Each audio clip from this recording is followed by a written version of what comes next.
Hello, friends. Welcome to Two Gals in a Book podcast. This is Lily. I'm Araceli. And today we'll be talking to you about The Best of Friends by Lucinda Berry. This book brought us to our former high school. This is where all three of us graduated from. Remember, Richard is behind the camera.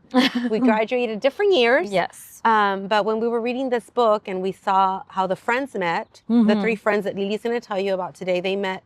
They go back as far as high school. Fourth grade, actually. Yes.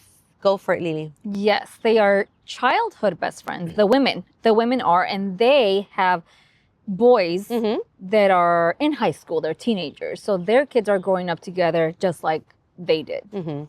So the friends are Lindsay, Kendra, and Danny, right? And their sons are Jacob, Sawyer, and Caleb. So we see different stories developing. And the reason we wrote it on the whiteboard for you is because it gets confusing. So we will be pulling it up once in a while so that you can refer back to who's the mother, who's the son. Because we needed Yes, to.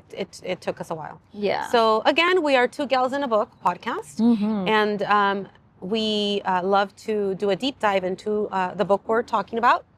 And in the process, you learn a little bit about us and hopefully a little bit about you. Yes. And like we said, like Lily likes to say, books take us on adventures. Yes. And today we came back to our old high school. Santa Ana High School, as you can see in the background, is the oldest school in Orange County. Beautiful sight to see here. It was nice to come back together after many, but not too many years. No, of having we're not graduated. aging ourselves. Yes, we won't tell you when. Just that we were here. But it'd be nice to go in. We can't, so we're just outside. Yeah. In the shade. And you know, one of the things that this book highlights is high school drama, and that never ends. There was high school drama for Lindsay, Kendra, and Danny when they were friends, and there's serious high school drama for Jacob, Sawyer, and Caleb. Do you want to tell them about the family tree that we have here, Lily? Yeah, I can start with a quick summary. Yeah. So the story starts off with a very, very tragic incident in their neighborhood, and they're all well-to-do in this gated community. Yeah, they all live relatively close to each other. So they're very, very close. And their three boys are having a slumber party, I guess. They're spending the night over at... Whose house were they spending the night? I don't remember. Was it... I want to say Kendra's house, but I honestly, it's okay if we don't remember. Yeah, one of them. One of their houses, and so it was in the first chapter. The point of view is written by them. They're the ones that are the chapters are. Sometimes we hear Lindsay's point of view, sometimes Kendra's, and sometimes Danny's. Yeah, and so it starts off with a tragic incident where there was a shooting, an accidental shooting, and one of the boys was killed. One of the boys is in a coma and the other one is alive. He made it. However, he is in shock. He doesn't speak. He's very traumatized. And really, he's the only one that knows what happened that night. So as the story unfolds, we are learning how each family is coping with this, they call it incident, because I know Brian, he's the one that's bringing a lawyer friend. However, they are upset because they agreed, no lawyers. They agreed that this was an accident, so nobody's fault. However, Brian is looking out for his interests, is the way I saw it. And his sons, right? Because he's the only one that's alive and relatively well, although he does not speak. He doesn't speak. Then. And he's got a lot of other trauma attached to what they went through. So the story begins. We know Caleb is alive. We know Sawyer is dead and that Jacob is in the hospital in a coma, but we don't know why this happened. Yeah. And the description in the back of the book basically tells you that they appear to be happy families, but then once this happens, like a lot of things start to unravel. Secrets are coming out. Yeah. So one of the questions that this book made me ponder on is, the choices we make as parents, how do they affect our kids? So these are the parents here in the top, as you see. How are their choices affecting their children? Like, does what they've done in the past or in the present affect what happened with their boys? Their choices, yes, their parenting skills styles. or their styles. It seems they're very different, and even within the same families, their parenting styles aren't matching. Yeah. And so, and also their friendship, right? These women go way back before their husbands and before their kids. So their friendship is also being tested. Now that this incident happened. So we're going to see that too. Will their friendship survive this incident, as they call it? And finally, what is our primary role as women? Are we mothers first and foremost? Or are we, it seems like they think that is their primary role, and who they should really be loyal to is their sons. So they struggle to maintain their friendship, maintain their marriages, because their kids are obviously in crisis. Because even though Kendra's son is deceased, there's still a lot of drama going on because she has another surviving son. So these are the themes that we're going to explore in today's discussion. And it was not easy. It wasn't. Yeah, it's very. It might be hard for some people to read because there was a death. A death. Someone's in a coma. And there's, the question of gun exposure to guns is brought up as well, because it's all happened because of a gun that was in one of the homes. And alcohol, drugs. Alcohol, yes, drugs. Those are all factors that come into play. And let's not forget to tell our readers, Lily, that Lucinda Berry, the author, is she has training in psychology. I think she's a doctor in psychology. So she knows what she's talking about. Yeah, and she has other books too that she has written that visits different topics also that I think she is a master in. So dear friends, we will liberate Lily from this whiteboard for a little bit so that we can get to our discussion, but we will be referring to it. Yes, for sure. So that we can clarify, who's who in the story, because it does get a little bit confusing. So before we move on, to help us with our channel, please like us, subscribe, and let us know in the comments what other books you want us to do a deep dive in. Yeah, we love to read. Let us know what else do you want us to talk about.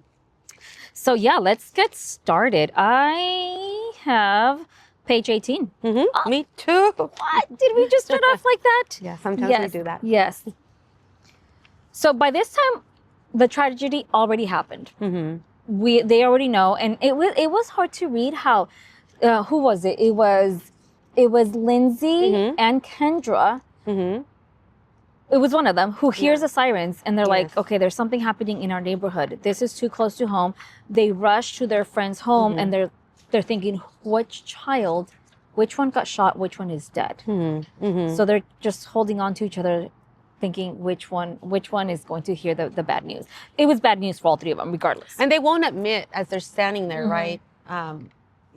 Obviously wishing that it's my child that is alive, but feeling guilty because that would mean that your friend's child is dead. And so they have that guilt attached to that wish. That's true throughout the book. As they're waiting to find out because they already know which one's alive, but they don't know which one is dead. And then the one that's alive, or the one that's in the hospital, is not in very good shape either. He's in a coma. Yeah. So let's go to page 18, Lily. What were we saying? 18. So they're pretty much living back in the little town they grew up in. And the detective, Detective Locke, he also went to high school with them. Yeah. And so it's interesting that he comes back as a different persona. And they do talk about him, how he was weird.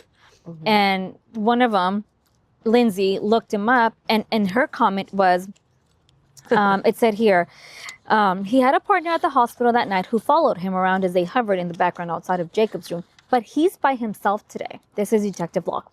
I still don't know anything about him. I've scoured social media and can't find anything. He doesn't even have a Facebook profile. What kind of person doesn't at least have that? Me. You. And me. We don't. So I guess my question is, why is it hard, I guess, for people to understand? We're the weirdos now. Yeah. Like, we don't have Facebook profiles. And for men, that's a minority. I don't know if that's the way to say it, but we don't. And that's hard for people. Why not? Why is that so hard? And for her, I would believe, like, she obviously is looking for him, so she wants to know about him. So I'm going to guess that's what people do. When you're looking for someone on Facebook, you're looking to see what their life is like. You're just, I don't know, being nosy? Is that what people do? And kind of a little borderline stalker kind Yeah. of, a little bit stalkish. I don't know. And what was her purpose to Yes. look him up? Yes. He's a detective, so what? Yeah. What is that going to do for this case? It was just because it's come up before, right? There, it's questioned. Why don't people have social media accounts? And that's hard to believe. That was my thing for that. So, and that was mine too. That was my Okay, observation too. 71 for me. Okay, I have something on 39. Who wrote this one? Hold on, go back. It's really easy. This was Danny, and Danny is Caleb's mom. Caleb is the one that's still alive, but is not speaking. Brian is her husband, and this is when he talks about bringing in a family friend, Ted, who is a lawyer, and he says, what does he say? Everyone assured me that it was only hormones and I'd get her back in a couple of years after they had, she's talking about her daughter, Luna. And so Brian says, of course she needs to be prepared. We're not going to let this incident ruin our lives. He wants to prepare Luna for the interview or the interrogation by the police because she is their daughter. So she was not present there. However, that's his sister. So I think they're trying to see, who was Caleb or who is Caleb, right? And maybe as a sister, she knows more than anybody else. And so he's saying she needs to be prepared. We're not going to let this incident ruin our lives. And I just wrote, he's so selfish. What about the other two families? True. Who their son is dead, the other one's in a coma. Yes, his son is alive. He's not speaking. He's traumatized. And he's thinking, we're not going to let this incident ruin our lives. Guess what, Brian? It's ruined. It already did. Yes. It's ruined. Yes. So I just thought that was being selfish. And that's what right there gave you a glimpse of what Brian is like. And you will see a lot more of what Brian is like. We don't like Brian. And just to add to what Lily said, Luna is Caleb's sister. That's their daughter. And she's an older sibling. She's in college. So she's not currently living in the house, but it seems like she's not too far away because we see a lot of her coming and going. Yes. And she will make more appearances in the pages ahead. I have something on page 44, and sorry, it's a little windy out here, but it's beautiful. Yes. Kendra is the one speaking here, and Kendra is Sawyer's mom, and Kendra is she's doing her own investigation because she's not comfortable with just calling this an accident. That's it, let it go. And she's not getting answers. And she's not. Needs them to. Her son is dead. Yes. What happened? She wants to know. She spends a lot of time in Sawyer's bedroom. An unhealthy amount of time in his bedroom. Yeah. Yeah. And he said, and this is her talking about Sawyer, her son that's dead, and Reese, his younger sibling. Sawyer spoiled me by being a perfect baby because I assumed his good nature was about me being a good mother. And then I had Reese. He stubbornly refused to come into the world when it was time, and my labor had to be induced. Within hours, he tied my umbilical cord in knots, and my doctor performed an emergency cesarean. He came out screaming and didn't stop wailing for the next 2 months. Beauty and the Beast. So she's referring to Sawyer as being such a good baby, and then there's Reese. The Beast. Yes. So I know, right? Yes. And so I guess my question to you readers, if you guys are parents, if you have multiple children, was that the case? And you have 2 kids too, right? And I have heard parents say, oh yeah, the first one was easy, great, let's have another one, and then it's different. Yes. It's not the same. So, but the way she referred to them, it's almost like 2 extremes. Yes. Right? And why would she think that the second would be the same? I don't know. Is that a thing that you guys... Well, they're definitely different, right? They are different. I mean, and you wonder, like, wait a minute, I'm the same type of parent. Yes. Or you think you are. Why are they turning out so different? Or why do they present me with different challenges? Yes. So you question yourself as a parent. That is the thing, Lily. Yeah. I did cringe when I read that. I didn't even want to put a post-it on. I was like, how can you say that about your kids? One's a beauty and the other's... And she's just thinking, why did I lose the beauty? Not that she's saying I would have preferred to lose the other son, but you almost think that by the way she's expressing it. It's almost like it's inferenced. Yes. Right? Yes. And maybe she doesn't say it out loud.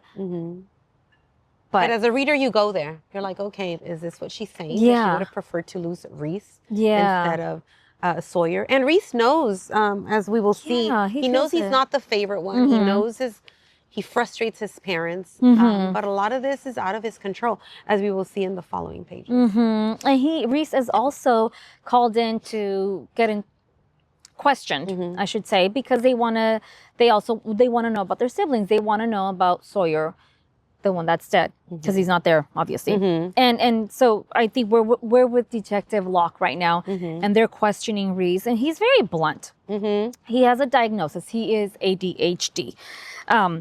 And they're asking him, and let me ask, it says, Reese shifts his gaze to the floor and mumbles something underneath his breath. What? Detective Locke probes, leaning forward. Reese shifts his eyes to me, then quickly back and down again before speaking. He was mad because he got ripped off buying pills, and he wanted some of mine. So he's trying to say, why was Sawyer was upset that night. They're trying to see what happened before he died. Well, he was mad. Sawyer was mad because he got ripped off buying pills. And pills he's talking about is Adderall. And that's medicine given or prescribed for ADHD symptoms, right? And so Reese is kind of looking down and up because his mom wasn't aware of that. So this is coming out for the very first time. And so it goes on to say that sometimes Reese would give them, right, these pills. The older boys. Yeah. Which he's a younger one. He's what, 14? Yeah, his brother and his friends who are either juniors or seniors in high school, and Reese is 14. Yeah. And so he was the one that would supply them sometimes. And where was he getting these pills? And so his mom said, what are you talking about? Both hands go to my hips. How could you not tell me something like this? And then he said, he drank all the time. You knew that, Mom. I had to read that a few times, like 16 years old. Yeah. And he drank all the time. How, I mean, it's hard not we to were judge teenagers, right? Yeah. And how accessible was alcohol for these teenagers? And I guess maybe, when you surround with people that do that, then it's there. I guess I wasn't around people that, would do that. However, when you want it, you find a way. But for them to say he drank all the time, it's like he had a problem. Yeah. Right? Yeah. And so that's ultimately part of what happened, of what. And I think for me as a parent, like, I was like thinking as I'm reading, like, did my kids do any of these things? And I was so clueless that I didn't know. Like, and of course you're told to let them, be independent. You don't want to be overbearing. It's just a really hard balance to reach when you're a parent. Like, you want to know about their lives, but you also want to give them space when they're teenagers. And that, I think this book really explores that. Like, you see the three couples, and these are things that they didn't know their kids were doing. Yeah. Like, none of them, the three moms that were friends, did not realize their kids were doing. And there's a lot more to discover. Like, this is just the tip of the iceberg. There's a lot more going on in this story. Yeah. And of course, the boys didn't want them to know about this, so they would hide it. So it's fair to say they didn't know because the boys didn't make it obvious. Yeah. True. But the siblings were at least aware. Yes. Yeah, Reese was there and he was well aware of that. And Luna, as we will find out, also knew the older sister. Yes. Yeah. I have something on page 58, and this is Kendra again. She says, Kendra is Sawyer's mom, the young man that is deceased. Yeah, and she says, God, how could he have been such an idiot? I snap. Paul recoils. Paul is her husband. And it takes a minute to realize he thinks I'm talking about Sawyer. I mean Reese. How could Reese be so stupid? Again, minimizing him. I don't know, just... Yeah. Putting him down once again. Yeah, and to her husband. The look of horror doesn't leave his face. We don't call our children names. Not even when we're mad at them. But we did everything right, spoke to them in affirming language, followed the best parenting advice, sent them to the greatest schools, surrounded them with positive things, and look where it got us. And Paul told her, he doesn't need to hear you say that, Paul said underneath his breath. And right here is like, yes, they came from really well-to-do families, but that doesn't buy you everything. Yeah, you think that because you give your kids stuff, you give them a nice home and you provide them with all the physical, material things that they're going to be okay. And that's another thing this book taught us, that that's just not enough. No, you know? no. Money's not going to protect you. And, you know, something that, you know, it's come up in conversation before. Oh, they go to that school and that's such a bad school, such a bad neighborhood. But then I've told my sister, it's not the school. It's the child. What are they getting out of the school? Right? I have a twin sister. We went to the same schools, but we had different, we both came here, but we both had different experiences. Not because our parents treated us differently. We were the same age, but because our own mentality and our own attitudes about things. She went this way and I went that way. That's right, right? Yeah, that's so I mean, let's not, to me, like, it's not fair to blame the schools. It's not fair to blame the teachers. Maybe some parenting has to do with it also, but it's your own. What do you want for yourself out of life? Whether you're 15, 16, or 17, right? You have to advocate for yourself, advocate for your children, and keep it real. Like, don't think that that's the mistake that was made in this book. These three women thought they had a fairy tale life. And then this shook them up, and they discovered, that they were hiding so much of their lives, and they refused to see it. Maybe that's why they got along so well. Yeah, right? Yeah. They're just putting a Band-Aid on it and just putting it out in the world. I think we visited this in the last book, right? How, putting stuff on social media, but then you're really not happy, but you're making it seem that you are happy. Yeah. 71. 71, yes. So on 71, this is Kendra. Kendra and Paul have a real estate business, and they work a lot. So the story obviously made the news of the boys and the incident, right? So they've been talked about in the local press. So I'm going to read to you from page 71. The press has been awful to Kendra about her devotion to her career, as if her strong work ethic is somehow related to the accident. There's no mention of Paul as a workaholic parent, like they've labeled her, even though they work similar hours and both have devoted equal time to building a thriving real estate company. So, you see the double standard in terms of how women are treated as opposed to men. Somehow the fact that her son is dead, it is being implied that it's her fault, that she should have been at home more. Yeah. Whereas you could have easily said the same thing about Paul, her husband. So I just wanted to put it out there, right? How there's always this double standard with women. Then on the same page, Luna and Danny are mentioned. Remember, Danny has a daughter named Luna who's in college, and her son Caleb is alive. When Luna left home, she said that she would spend the rest of her life making sure she never turned into me. This is what Danny says about her daughter. And the reason Luna said this is because she had no respect for her. She had no respect for me because I did nothing but cater to Brian's and their needs, like my needs didn't matter.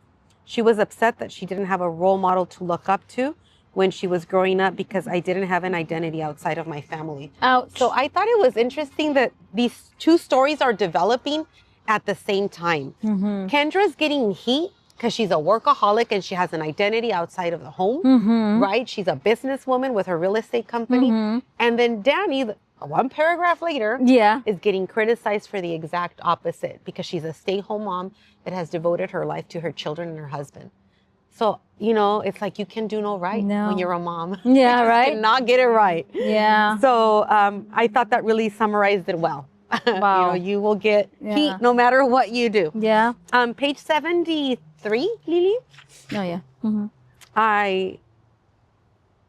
Lindsay's type of parenting is explained here. Remember, Lindsay is Jacob's mom. He is in a coma at the hospital. She said that, and she's the only one with 3 kids.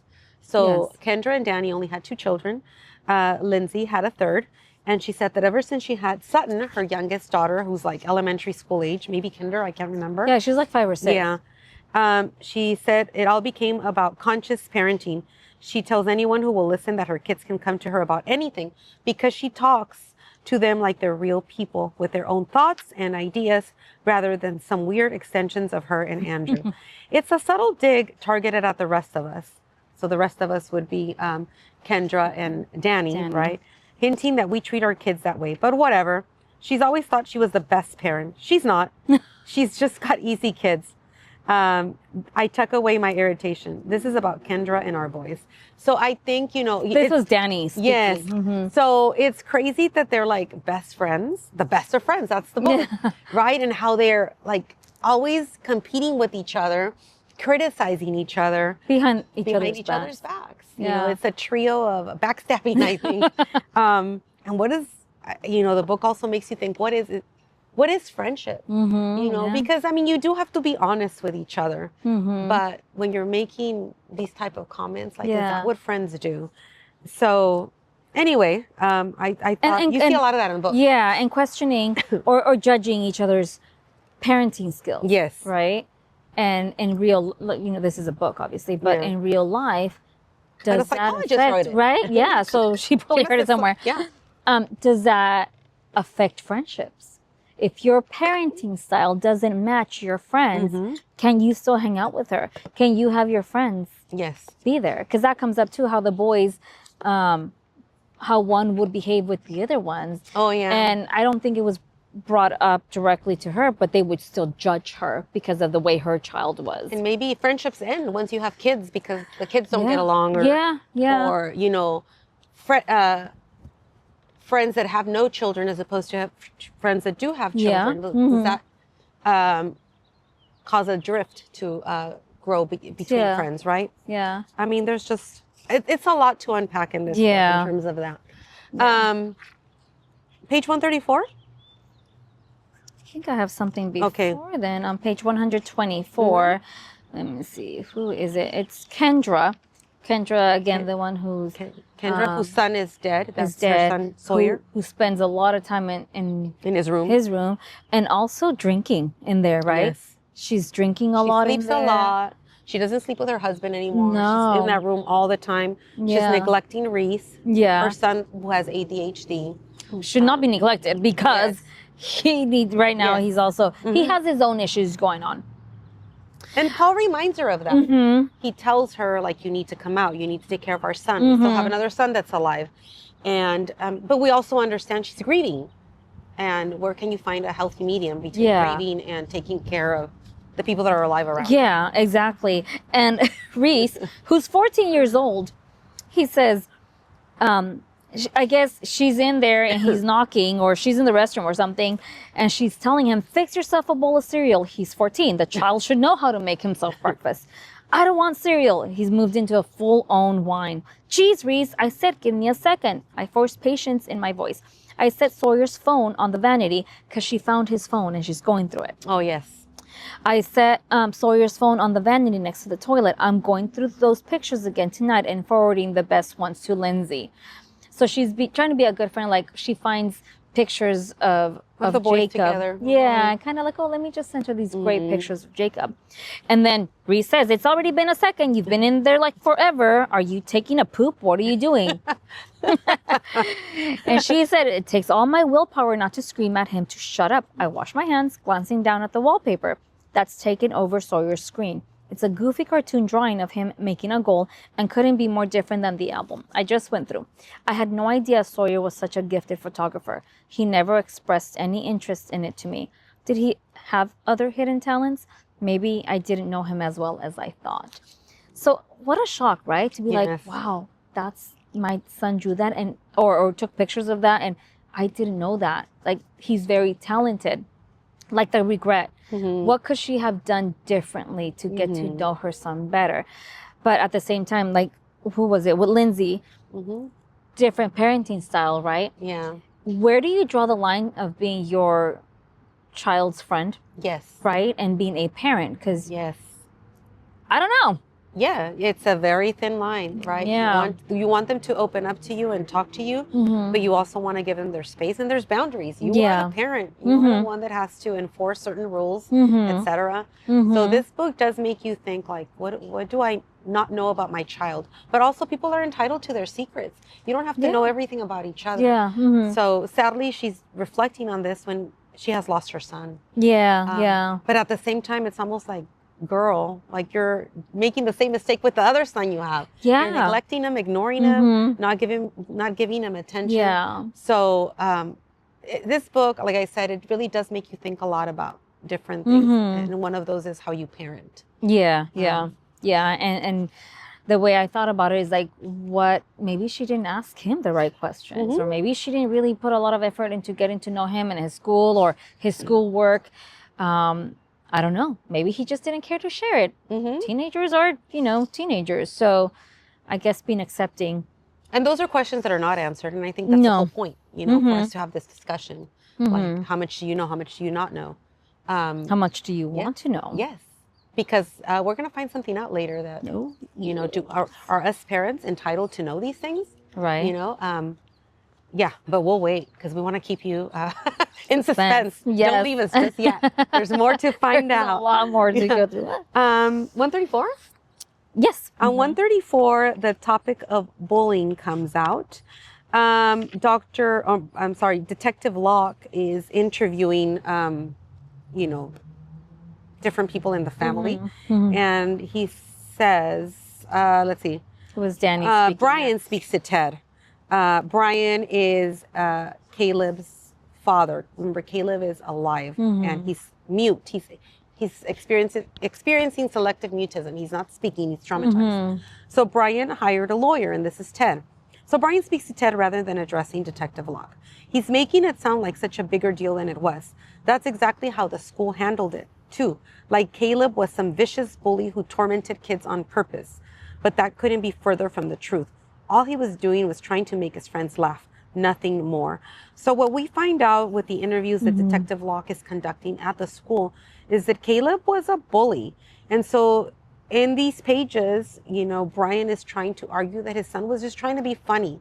And again, there's a very blurred line between bullying and being funny. Like when you're making fun of people and it hurts their feelings, it's not funny anymore. And they give us different examples. I'm not sure if we bookmarked these about how Caleb would be like the class clown and make people laugh, but and in so doing, he hurt other kids. Yeah. So this is what we found out about Caleb's behavior. So now we wonder, did he initiate something that went wrong? And that's why his two other friends are, well, one is dead and the other one is barely hanging on to life. So this is Caleb who is now not speaking and is alive. So that's that. When the parents are, or at least Brian, right, is defending him. Well, yeah, and again, right, how parenting, like if you spoke to your son and said that's not okay, but no, he's saying you're just being funny. Yeah. So you're giving him a green, carte blanche, go ahead and keep being the way you are because you're so funny. You. And that's just you, and that's part of high school life. Yeah. So again, it shows you how parenting affects how your kids are. Yeah. Instead of having a serious conversation with his son about how his behaviors hurt others and what he perceives as sense of humor is not that funny at all. It's actually the opposite of funny. Yeah. No, he tells them it's okay. You're just being... And this is from other students in the high school. I wonder if the school ever communicated to the parents, your child is doing this. Or did they just brush it under the rug and say, well, that's just who he is. Being kids. Yeah. And schools are very limited as to, there's certain consequences you can have. But, again, it requires a collaboration between parents and the schools to end bullying, put a stop to it. So the school, even if the school communicates, if, the parents are giving him his blessing, their blessing, exactly. he's going to keep doing it. And we discover, right, in these pages that Brian is an abusive man, a verbally abusive man. And I think I have a part in the book that is coming up on 138, Lily, that shows us this. This is Danny speaking. She's with her therapist, and she's with her therapist. When she was with her therapist, she shared about Brian's behaviors. Remember, Danny and Brian are Caleb's parents, Caleb has just been accused of being a bully at school. My therapist is convinced he's a narcissist. She says he doesn't have the ability to feel empathy for others. I argued with her about it for a long time. After all, you can't have the kind of chaotic and abusive childhood that he did and expect to come through it unscathed. But that's just it. She says that's what makes him the perfect candidate for narcissism. I don't care what it's called. I just want him to go away without hurting us. So, you know, we see this cycle, right? Danny just told us that her husband, Brian, grew up in an abusive home. We don't get the specifics of it, but, you know, it's that cycle. Now he has become an abuser in his own household. And we'll see more of this. So I'm on page Further. 139. Following that, Danny does visit a therapist at least once a week or every other week, but she pays cash. And sometimes she doesn't go because she can't scrape up the money to go see her. Now, these are well-to-do families. So you think, well, how does she not have money for this? So she says, I haven't had access to our finances in over 20 years, and I rely on my monthly allowance to pay for things. I thought it was so cute and romantic in the beginning when Brian wanted to take care of me the way he did. Back then, that was how he framed it.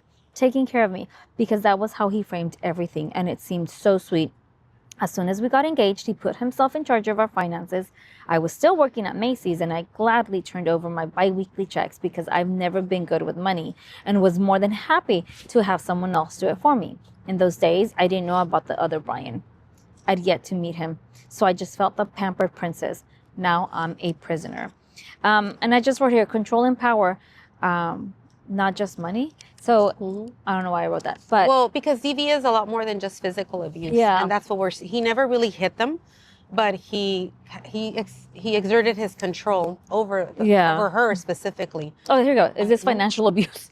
Yes, it's financial abuse. It's and we'll see that more as he is demeaning in how he addresses her.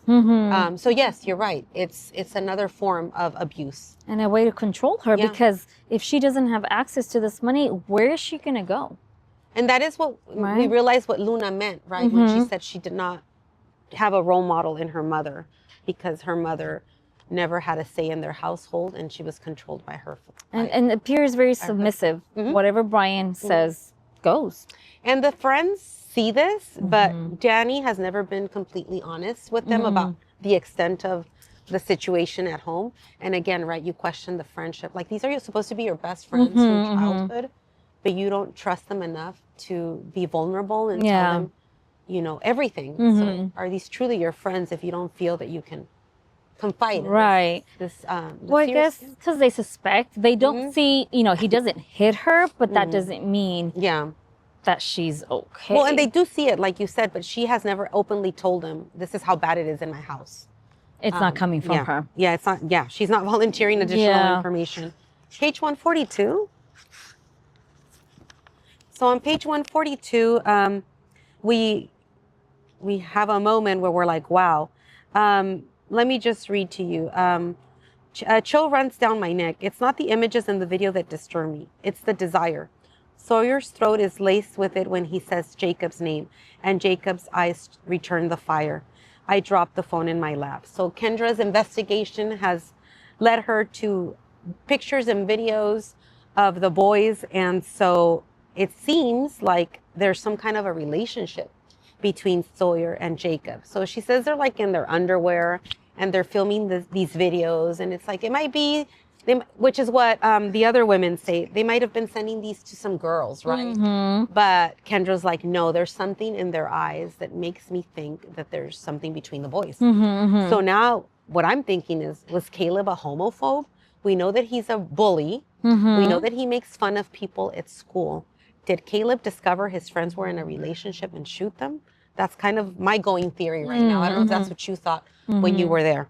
But I'll tell you. Well, I'm not going to tell you. I want you to stick with us to see if that's what happened. Because, you know, there's still some pages to go. So clearly there's more to learn. Yes. Uh-oh. Oops. There goes my water bottle. So, and we haven't really talked about Jacob, who's in a coma. He's in a hospital. He's had several surgeries. Lindsay, she's the one that has two other siblings. She spends her time, a lot of her time at the hospital with Jacob because she doesn't want him to be alone. Andrew, the father, also, they take turns, right? Because right now it's all about Jacob.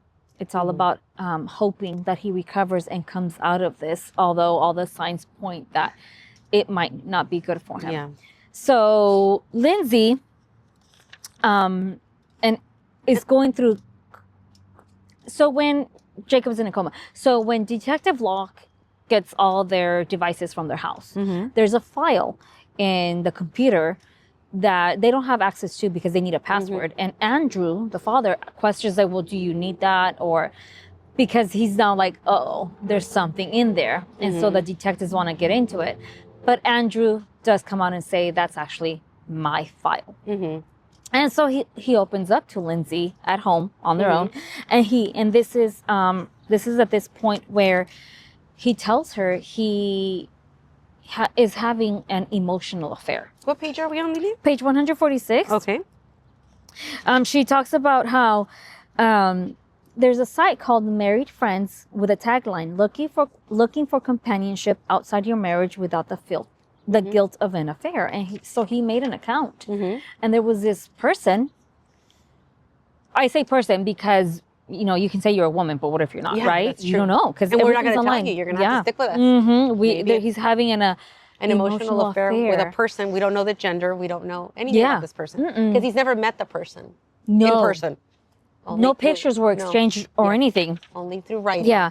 And then he said, everything I do and every relationship that I have is about you or the kids. This is still Lindsay. Andrew. Oh, Lindsay. Lindsay is the one speaking. And then he said, last year, right around this time, we were in lots of group chats and other meetings, but we never did any instant messaging for a long time until she came on one night really upset and nobody else was on but me. We ended up talking, just the two of us, and we've been close ever since. So she's saying, like, close? What does that mean, right? And what's her name? She's like, well, we never exchanged names, right? They have nicknames. They have nicknames. Well, I guess it's his group chat name. Yeah. And he said, you know, she calls him L because his name is Lonely in London. And that hurt her. It's like, lonely in London? Because they took a trip together. Yeah. And she was not with him most of the time. Yeah. And so he talked about this to his new friend. Yeah. And so I'm going to say they because we don't know the sex of the friend. The friend said that's the nickname the friend gave him, Andrew, Lonely in London. Well, he does call her, I only know her as Mayday 39. But we don't know because anybody can lie. Yeah. Right? So he's thinking it's a girl, but you don't know. Maybe that person is not a female. Yeah. So, of course, Lindsay is devastated, right? So, remember, she has her son Jacob in a coma, and she's got 2 other kids at home. And she finds this out now. And our question to you, dear reader, you know, is an emotional affair worse or just as bad as a physical affair, a sexual affair? And we don't have an answer. We're just throwing it out there. And it's not the first time I hear that term, emotional affair.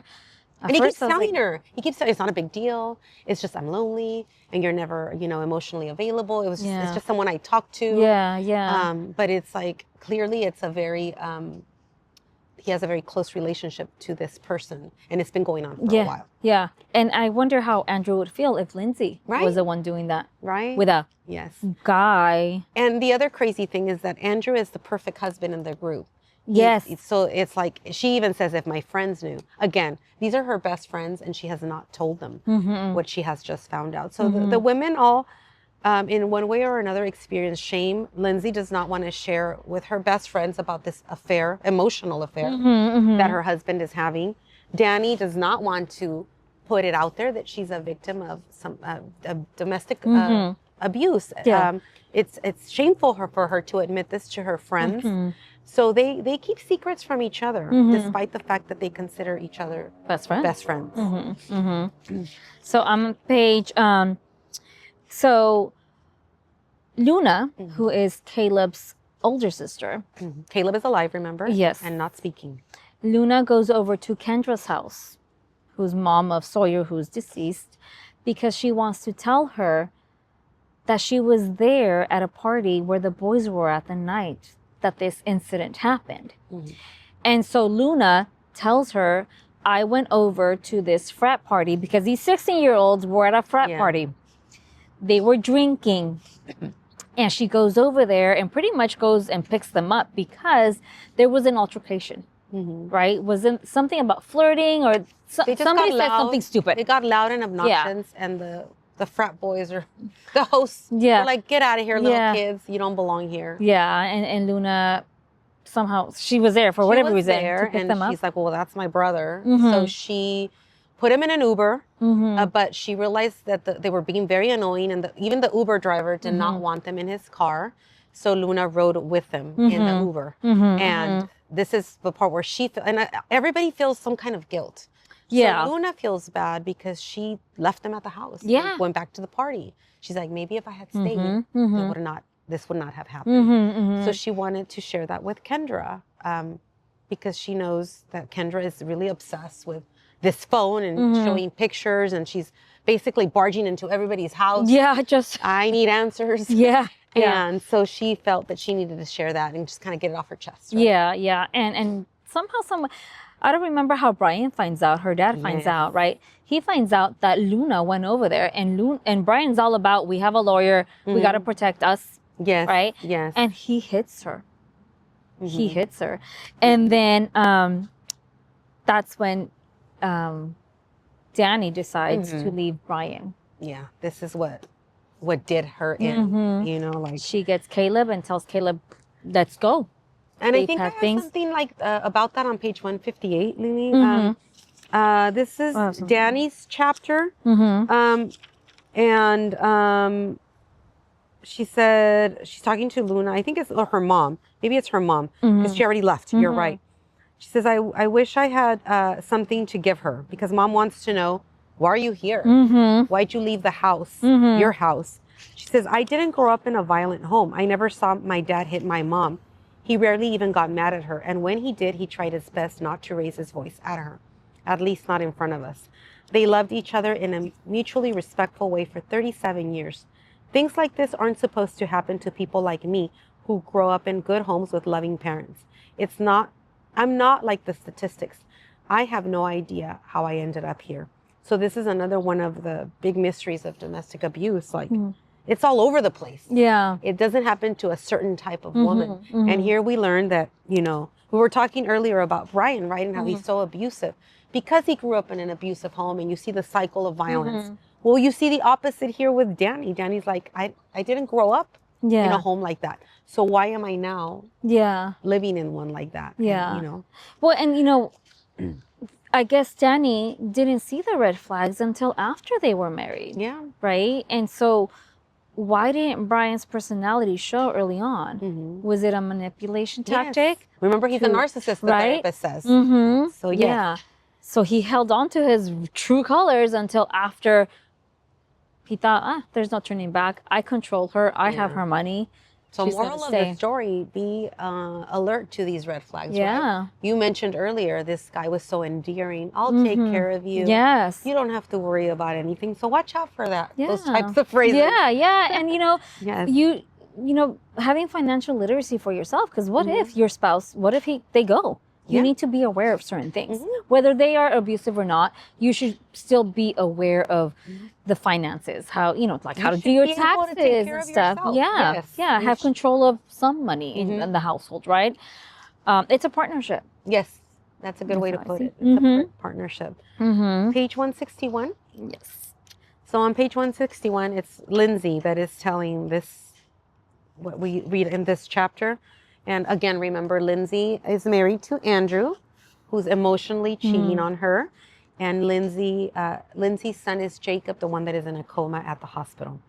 So Lindsay is with Kendra, and she says that she almost told her about Andrew, but chickened out at the last minute. He had an affair, but somehow I feel like I'm the one who did something wrong and he needs to hide. Do I call it an affair? He didn't really do anything, or did he? Doubt and suspicion cloud everything he said because I still haven't seen any of his conversations with me. I'm so jealous they have nicknames for each other. We've never had nicknames. So again, the conversation we just had, right? She's ashamed when she hasn't done anything. So I think that's a big factor in why she's not telling her friends. Yeah. And the other thing is like, well, it's very hard to define this affair because it wasn't physical. Is it really an affair still? So almost like justifying. Yes. already it's not that bad. It's not that bad. Yes. If we stay together, it's okay. Mm-hmm. But he's never even met this person physically. Or, yeah. So trying to rationalize it away. Yeah. Page 165. This just made me laugh because she's we have to keep looking at our whiteboard. This is Lindsay and Andrew. They are meeting with the hospital administrators who are giving them the news that they're going to remove Jacob from life support because there's been no improvement, and basically their insurance will no longer pay for the medical bills.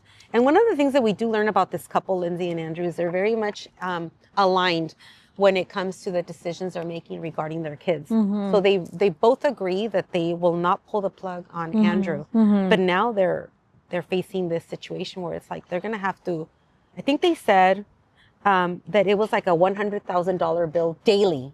It was a lot. Yes. So it's like, how are you going to work that out on your own? Like, like, oh, we'll mortgage the house, but $100,000 a day is a lot. So, she's being, they're hearing this news, but somehow she notices the hospital administrator. She says her face is painted with makeup like she's going out to a club instead of working as a hospital administrator. And her fake eyelashes don't match the formal business suit stretched out across her body. So I just think, okay, what is a hospital administrator supposed to look at? Yeah. What is, is there a certain look to our professions, right? Right. And what does that look like? I laughed because it's like, like she's not supposed to dress like that or do her makeup like that. Yeah. I know, like, there's places that have dress codes, right? You can wear this, don't show your tattoos, you can't dye your hair a certain color. But where does that fall to, well, they're limiting your self-expression, right? Yes. Like if I want to dye my hair green and they say no, well, but that's my self-expression. How they, are they allowed to say that now? Yes. So, and there's a lot of women that wear their eyelashes, and obviously it's for them to make themselves look good. But maybe it's a generational thing. Maybe older people are like, that doesn't look right. If it doesn't look real, it doesn't look right. But you know what? These women probably do it for themselves. They want to look good for themselves. As long as she's doing her job, let her have her eyelashes. Exactly. Like, or Lindsay, sorry. See, I'm confusing them again. So we're still with Lindsay and Andrew. At the end of this same chapter, I think Andrew is really, questioning why this happened to them. And he says, I always knew I was going to be punished for it. So mention of his Catholic guilt pops up here. He thinks that they're in this situation because he emotionally cheated on his wife and that maybe he deserves this, that his son Jacob is in a coma. And my question is, do bad things just happen? Or do we do something to deserve them, right? Well, yeah. I mean, again, just a question I'm throwing out there. I don't have an answer. Yeah, no, sometimes you want a reason for it. Yes. Because he wants an answer, like, this happened because of me. Yeah. Because there's no other explanation. And I think we all know there's good people who bad things happen to. Yeah. And there's bad people that are doing just great. Yeah. So I don't think that argument is, I don't think there's any basis for that. But that good Catholic in him is like, yes, bad things don't always happen to good people. Down. Yeah. Now on page 170, Danny describes the classic abuser behavior. Remember, Danny is married to Brian. They are parents to Caleb, who is alive and still not speaking because he's traumatized. She if we recall, she's staying with her mother. She left him because he hit Luna. She says, I waited all day to hear from Brian, but it was radio silence. That's the last thing I expected from him. He usually doesn't leave me alone after we fought and refuses to be ignored. He leaves angry rants on my voicemail until he fills up my mailbox and spends hours rage texting. But there's been none of that. I don't trust his sudden absence, but I'm not going to let him spoil this moment. So my comment was just, this is classic abuser behavior. The rants, the silent treatment. And this is what Danny is now experiencing and wondering, like, bracing herself for what comes next, what's going to happen now. Because she followed through on a threat that she had made so many times before. She took her traumatized son, Caleb, and she actually mentions that he's doing better ever since they left their house, because I don't know if you remember some of the behaviors he was manifesting, Lily, but he was wetting his bed, even though he's a 16-year-old high schooler. He would rock back and forth. He would wail, scream, incessantly, sometimes moan. Yes. Bad dreams. Yes. So ever since they are at Grandma's house, Caleb is doing better. At least he's still not talking, but he seems better. So the fact that she took him out of this abusive home has helped his healing process, his healing journey. 175, I don't see you have many post-its, so let me know when you're ready. On 175, Kendra says, Kendra, remember, is married to Paul, and their son is deceased. They just have Reese, who is 14 and has ADHD. He kisses me on my cheek and I giggle in response, but my laughter stops in my throat like I've broken an unspoken rule. You're not allowed to have fun after your child dies, or you're disrespecting his memory. Paul doesn't notice and moves on like everything's okay. How does he do that?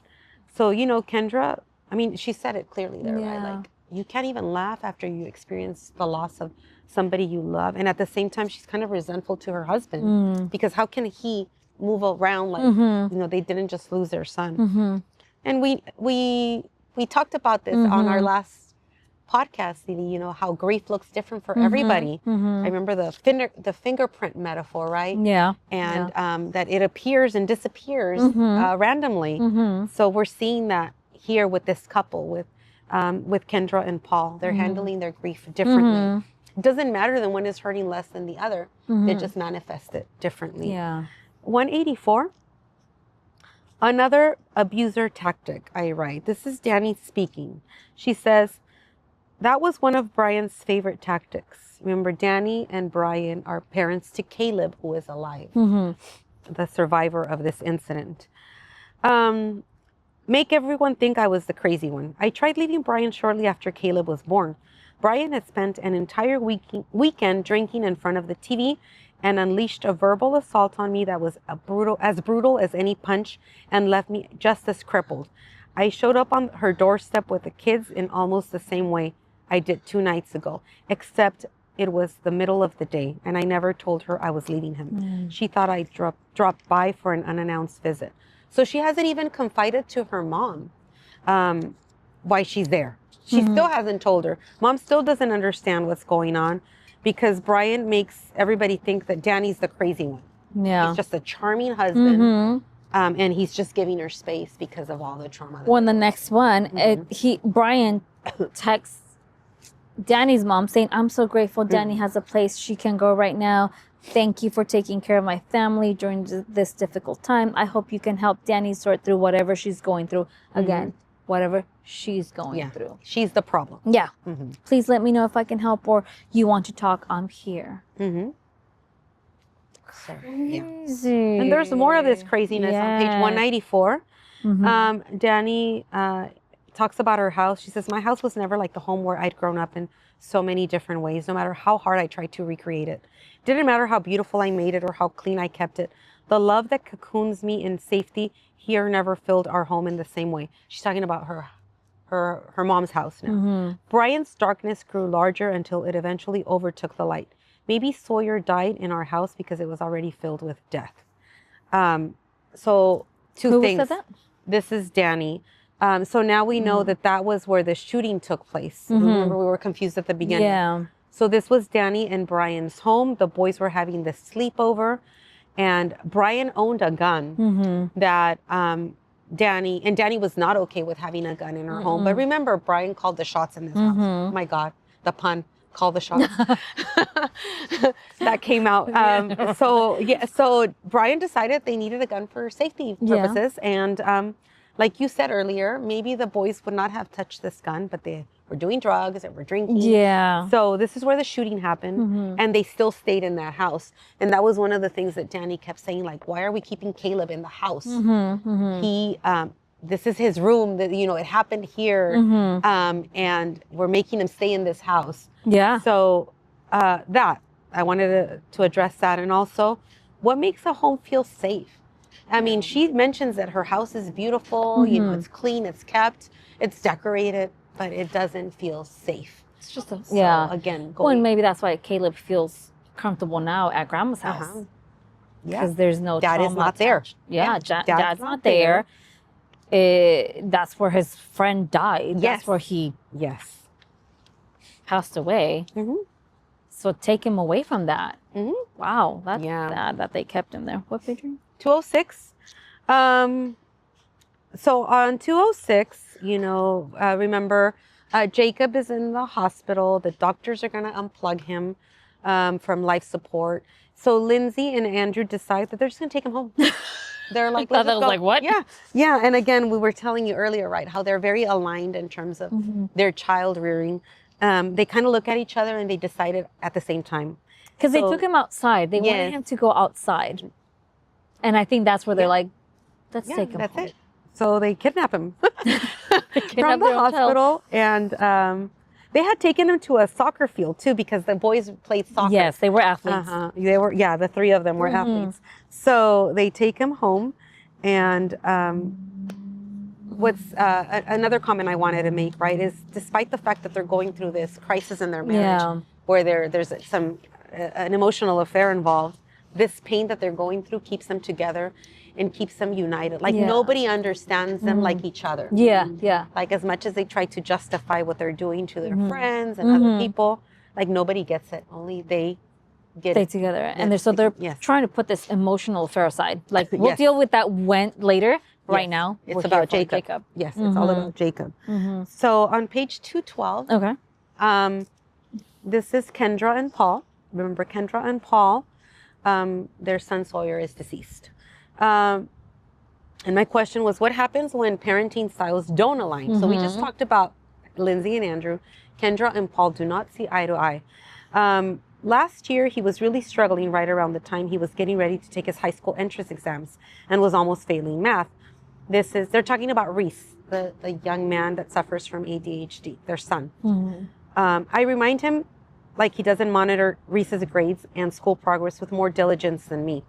I was afraid he wasn't going to get into Pine Grove and he was going to get stuck going to Huerte.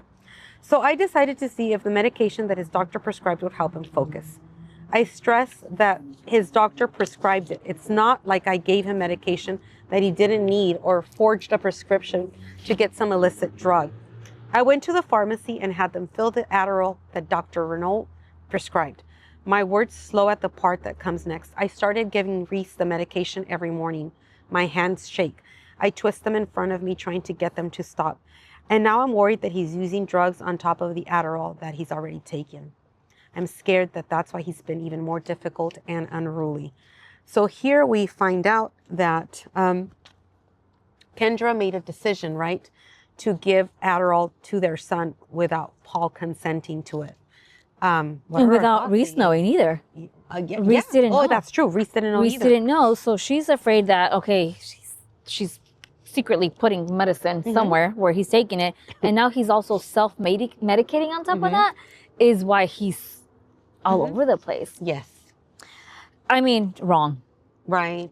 Especially because Reese was not aware of that. And one of the things that Paul says later, like, is it Paul? Yes, Paul, Kendra's husband, is like, did you really give him did you really give him Adderall because you wanted him to do better in school, or because you wanted to get him into some fancy high school, an elite high school? Yeah. So we also wonder, I mean, I did, like, really, what was her real motive? She wanted her son to go to an elite school because him not getting it, she would have felt shame. Yeah. Right? Yeah. That he was just going to go to some public school like us, Lily. We went to public school. We didn't turn out so bad. So there's that, right? The extent or the things parents will do to get their kids into these schools. Yeah. It's almost like that was, I don't know. It's protecting her image. It felt like it was all about her image, Kendra, right? She's a hotshot real estate business owner with her husband, and there's a certain status that they want to maintain, an image, like you said. And that would taint it. Yeah. And you know, their kids need to go to these elite high schools. Yeah. So we're almost there, dear reader. We have questions You might have questions, and we still need to answer them. What happened, right? Yeah. Did these women survive this, right? Did their friendships survive? It's a tragedy. I know Yeah. Brian wanted to call it an incident, but it's No. really a tragedy for all of them, even for the one that's alive. 214? Yes, go ahead. So right here, they take Jacob home. The only place where this hospital bed fits is in their living room. And it says here, I want to call for Wyatt, who is Jacob's sibling. He's the middle child. And she says, I want to call for Wyatt so that he can take her, Sutton, until Andrew gets back. But he wants nothing to do with Jacob dying in our house and won't do anything to help us. Pretty sure that includes not watching his sister. He completely freaked out last night when we told him our plans. He said, what? No. He shook his head like he was blocking the information from getting inside. You can't bring him home. It had never occurred to either of us that Wyatt would be opposed to the idea. We tried to assure him that it was a good idea and the best thing for Jacob, but he couldn't be easily fooled as son. You can't do this to me. How am I supposed to live in a house that my brother died in? And hysteria filled his voice. Right here, I just wrote grief. For, I think, and I went back and forth. Wyatt is what? A middle schooler, maybe? Also, yeah, probably the same age as Reese or younger. And actually, yes, they're both freshmen in high school. Okay. Because the women tried to get them to be friends. Yes. And Wyatt was like, no, Reese is crazy. I won't be his friend. Yeah. I remember that. Yeah, that's true. And so was Wyatt being selfish by saying, no, I don't want to live in a house where my brother's going to die? Or for him, that's how he's going to grieve. And to him, it's going to be a permanent reminder of his brother's death. And I feel like Lindsay and Andrew, the parents, didn't think about their siblings. Yes. And what was going to happen to them. I felt like they were only thinking of, let's take Jacob home so he can be, I think they were still hopeful, right? Yeah, they were. They were still hopeful that he was going to make it, regardless of how many doctors told him, it's not looking good. We cannot keep in. And I don't know if at this point, Jacob opened his eyes. Oh, yeah. I don't know if it was before or after this incident, but then that gave him even more hope, right? Yeah. I guess Sutton was messing with him, and he opened his eyes. She's like, his eyes are open. I guess just poking around. Yeah. But yes, I also had thoughts about, the fact that they didn't really think it through in terms of how is it going to affect Wyatt and Sutton. And I get Wyatt's argument. I mean, this is the part where you learn a little bit about me. We put our dog to sleep almost a year ago, and my daughter wanted to do it at home. And I was very hesitant because I, like Wyatt, thought, I'm bringing death to my home. Yeah. And my daughter's point of view was like, no, she will die surrounded by love. Why would you want to take her to a sterile environment? So she won the argument, and I have to say that I'm glad we did it that way because she died peacefully, and she was not scared. She was at home in her spot that she was always in. So it would have been nice if somebody had explained that to Wyatt, right? Yeah. It seems like that conversation did not take place. It was almost like, we're here and this is how it's going to be, and deal with it. Yeah. Yeah, we hear very little of Wyatt. He's the middle child. Yeah. Right? Because if now that all the attention is going to Jacob, prior to that, it was Sutton. Yeah. The 5-year-old girl. It would have been a longer book if we heard from everyone. Yeah, exactly. So, and Lindsay has conversations with Jacob. Yeah. She wants to still keep talking to him, even though she's not going to get a response. Oh, and her friends do say that it's really creepy the way she acts around Jacob. It makes everybody uncomfortable to be around Lindsay when she's with Jacob. Yeah, and I think by this time, maybe he has already opened his eyes, but it's still, there's nothing there still, right? And she's talking to him and she says, do you want to go? I ask in the next instant. It hits me that he's already gone. For the first time, my mind grasps that it's fought so hard to deny he's not in there. And then on the next page, right here, it says, she's telling him, you don't have to stay any longer. Grief thickens the sound of my voice. I'm going to be okay. I assure him, even though I don't know how I'll live without him. I love you so much, Jacob. Deep sobs overtake me, and it takes time for them to settle before I can speak again. I watch his chest as he struggles to breathe. I grab Sawyer's blanket from the couch and lay it next to Jacob's face so he can feel the softness and smell whatever scent of security might still be there. You can go now. I rub the blanket softly against his cheek. You don't have to be afraid. Sawyer is waiting for you. Go to him. Why? So before you go to the epilogue, Yes. because I have some thoughts about Yes. before that. One of the things that I think we also need to think about is, when is somebody really dead? Because, Jacob, like you said, like you read, right? Like Jacob isn't in there. His body is being kept alive. Yeah. But is Jacob in there? So when do you, I mean, again, we don't have answers for you, but when do you actually let somebody go? When do you consider somebody dead? If there's no soul, no life visibly in that body that is still functioning because of machines, right? Yeah. And so that there's that. But how much Lindsay and Andrew, I mean, it's hard to say, because they're the parents that are watching. How much were they being selfish again because they don't want to let their son go? Yeah. And it's true. Because like it says here, she read somewhere, you got to say it's okay because sometimes they're hanging on for you. So to summarize, by now we have 2 deaths. Right? And Caleb, who is still alive and still not telling, he's the only witness to this incident, quote unquote. And we still want to know what happened. Yeah. Right? And let's recall, according to Kendra, the boys were having a relationship. So that's kind of where we're at in terms of theories, right? Yeah. But who shot who? So before we answer that question, on page 220, I just wanted to read what Luna said. And what nobody else has admitted to, none of the parents, she says all of us were to blame for this. So it was, there's no single person that you can blame for what happened. But when she says all of us, I interpret this to mean just all of us, society in general, allowing or turning a blind eye to youngsters doing drugs, drinking, underage drinking, having guns in our homes, not talking to our children, not providing a safe space for them to talk about, their thoughts, not being open with each other in our marriages and our friendships. Like it was just a lot, and of course the school component too, right? I mean, that isn't even really addressed other than when they talked about the bullying. Like you mentioned earlier, we don't even know if the school did anything about it.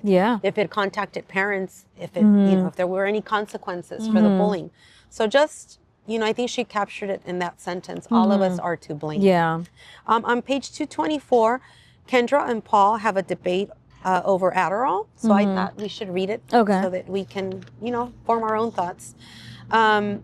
Remember, Kendra and Paul, their son is deceased. This is Sawyer, who died right after the incident. And Reese has ADHD. We just found out that she's secretly has been giving it to him without his knowledge or her husband's knowledge. So Kendra says, okay, I'll just have to talk to his pediatrician about how to do it. You can't just go off those drugs. There's a process for weaning off. So Paul demands that she stops giving him Adderall. And he says, see, the drugs are perfectly harmless, but he can't stop taking them without tapering off them like he's a drug addict. You damaged his brain, Kendra, irrevocably. And then he says, and you did it knowing I was opposed to it. Not just on the fence, but absolutely against it. I know what I did was wrong. I should have told you. And he says, you never should have done it in the first place. He's been on drugs that have the same exact chemical properties as crystal meth. Stop being so dramatic, she says.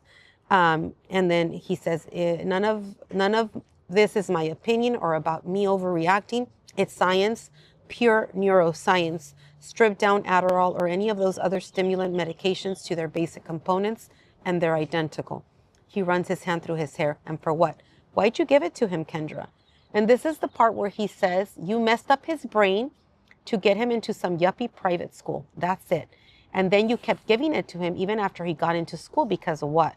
He annoys his teachers. He's not popular. He cocks his head to the side. You couldn't have a kid who wasn't as popular as you were in high school, huh? And I mean, it goes on. And it's just, all the ugliness comes out, and maybe this conversation should have been had a long time ago, right before this incident happened. Yeah. But he makes a point with the Adderall, right? Like Yeah. you have to wean people off. It got me thinking, right? I know that there's people that are for it and makes them feel better, but also again, doing the research, making informed decisions. Yeah. That's the way to go, and that's not the way it went in the story of this family. I've read an article that I guess in Europe, or I don't know if it's Europe or just a certain country over there. I think it's Europe. There's less ADHD diagnosis. Oh. Yeah. And their go-to method is not medicine. They try nutrition first, behavioral therapists first, before they go to the medicine. That is the last resort. Yes. So I thought it was interesting. Why, and maybe here it's the pharmaceuticals that are pushing these, or the doctors to push them on their patients when, hey, let's try this first. Yes. Because the honestly, easy fix, pop the pill. Because it's easier than... Yeah. Growing up, do you remember any friends that had these diagnoses? Well, no, I don't remember. Right? And I feel like now, there's so many. Yeah. There's so many people saying I have ADHD, I take this, or even talking about adult ADHD, undiagnosed ADHD, right? But it's definitely easier, right, to pop a pill than to adapt behaviors, than to adjust diets. But let's, again, we don't want to tell you what to do, but it's your lifestyle. It's your life. Whatever you do the research do. and find what works for you. Yeah. But it was definitely well put in the book. Yeah. That was a good argument. Paul had a good argument. 227. This is Danny speaking. And Danny is Caleb's mother. Caleb is alive, the only one alive now. And Danny is in an abusive relationship with Brian. So she's telling Kendra, Paul adores you. She says, but she doesn't tell her this part. She tells us this part. I spent years wishing and waiting for them to break up. There were times when they were fighting and I purposely gave her advice I knew would upset Paul instead of calm him down. But that was a long time ago. And Paul's done nothing but remain committed to her since college. So I'm like, what kind of a friend is that? You tried to break up your friend with her boyfriend. Now he's her husband and you're still like fixated on this. Just because your husband is not good to you, you want somebody else's? Yeah. And they were supposed to be best friends. Yeah. She's like trying to break them up because he chose her. It was just weird. Then, what page are you on? I'm done. I mean, if you're ready to break it to them. Well, page 258 is where they break it up. Go ahead. So Kendra barges into Lindsay's house, and Danny is there also, because they take Caleb to go see Jacob. To pretty much, he's in the hospital bed, and Kendra is rushing in there, forcing this video on Lindsay because she wants them to see this is the relationship our kids had. I think she's already put it together. Lindsay, Jacob, and Sawyer were in love. Yes, it was more than it was a relationship. It was an actual relationship. They were together. Sawyer was more guarded. He didn't really want. He didn't really want to admit it. Jacob was the one trying to convince them, like, we're in love, we belong together. Sawyer was not ready to put it out there. He was flirting with girls. Yeah. And Lindsay is having a hard time accepting it. She's not as convinced as Kendra. So that's where you're. So Lindsay and Kendra and Danny, they're all there. They're it's loud. They're having like an argument. They're just back and forth, and Caleb comes out and says, no, it's not, Mom. And they're just looking at him like he's finally speaking. And he comes out saying, I did it. I killed Sawyer. And this is the first time we hear who actually killed Sawyer. And this is Caleb confessing. I did not expect that, honestly. I didn't know what to expect. I didn't. Because I think before Caleb confesses, Kendra is accusing... or one of them is accusing the other that the boys shot each other. That maybe Jacob shot Sawyer because he was jealous. Yes. Right? Because he was flirting with other girls. So this is where Caleb decides to say, no, it wasn't him. It was me. Yeah, it was me. And so to summarize the reason why Caleb shot Sawyer, again, was not ready to come out as, being lovers to Jacob.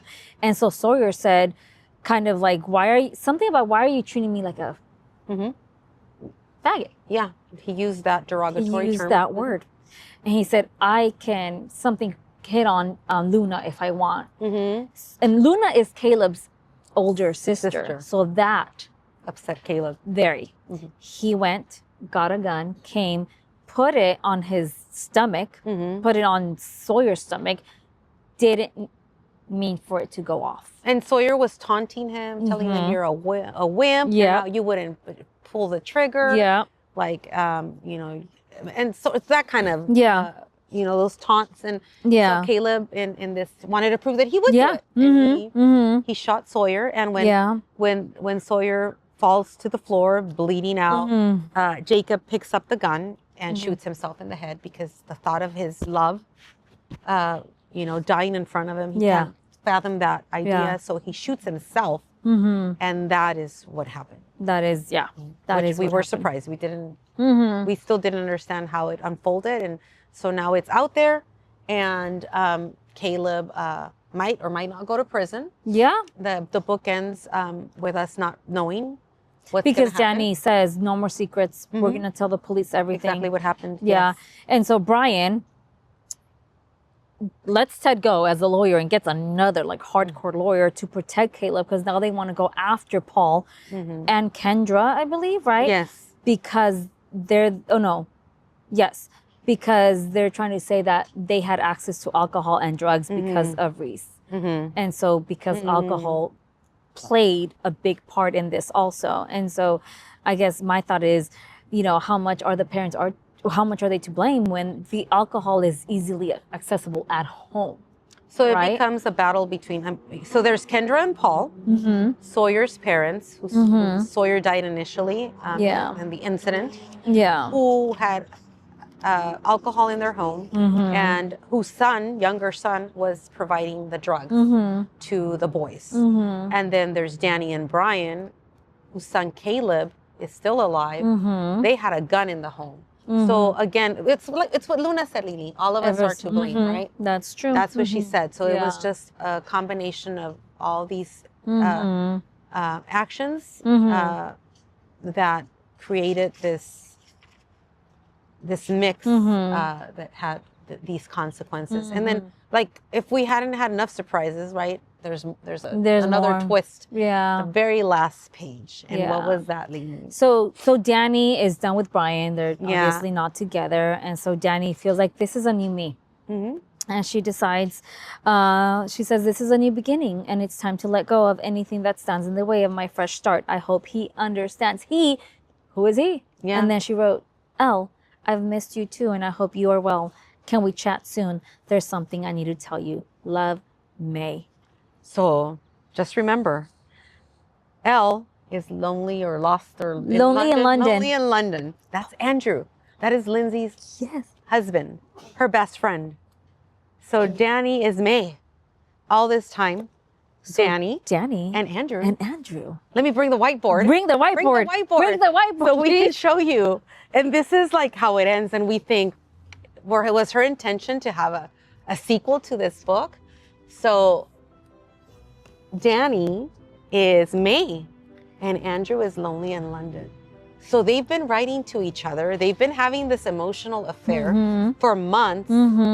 And he doesn't know he's really writing to his wife's best friend. She doesn't know. She doesn't know she's writing to Andrew, because remember, she always had a crush on Paul. She was trying to get them to break up. Yeah. You know, and it didn't happen. And this is the interesting high school-based relationship that these women have. Yeah. And, you know, the other question we have is, will their friendship survive this lawsuit now? You know, because Brian is suing them for the drugs and the alcohol in their home. And they, in turn, are fighting based on the fact that they had the gun at home. So that is, I mean, how else would this end, right? But that was an interesting twist. Yes. That we did not expect. Not at all. No. But she says she's pretty much going to tell him, I can't do this anymore. She's ready to call it off. So, but I felt like Andrew was more in love with her, that personality over there. Yeah. Well, and she's single now. She's away from Brian, so there's more of. So who knows if they talk again? Yeah. Because they never exchange pictures. So truly, they don't know. They don't know. They're so close to each other. Yeah. Yes. Isn't that insane? So there's just a lot of. It was a lot. Yeah, it was a lot. Like it provided for a very good conversation. Yes, definitely. So let me liberate you from the. Thank you. And dear friends, this concludes our episode number 20. We made it to 20. To 20. Yay. And dare we? Lily's already dropping her post-its, but remember, friends, dare we throw them and then go chase them? No. It's very windy, as you can see. No, we don't want to go chasing post-its, but here they are. Here's our discussion. Looking forward to seeing you again. Yes. Stay tuned, subscribe so that you can see what's coming up next, and keep reading. Yes. And if you want to keep in touch too, we do have a website, so it will be posted on the comments below. Give us your email and we can let you know of the new episodes, books that we're going to be reading, and just a little bit about where we're going and where we've been. Until next time, dear friends, have a good one. Have a good one.